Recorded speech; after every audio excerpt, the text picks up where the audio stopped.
Because amen. Yes. Let me see. I had wrote me some notes about that grace. Let me find them. Good job.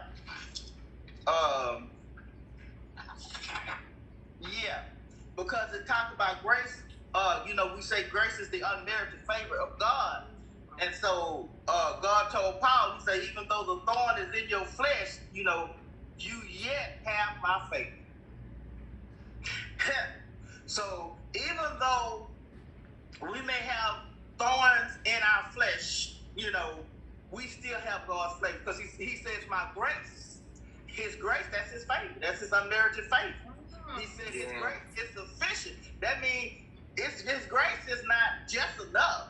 Sufficient, that's more than enough. So He telling you, no matter what your thorn may be, you still have my favor. I don't care what you're going to. You still have my faith. Many times people want us to believe that because we're being buffeted, by persistent enemies, that we don't fell out of favor with God, but that's not true. You're supposed to think that. That's what happened.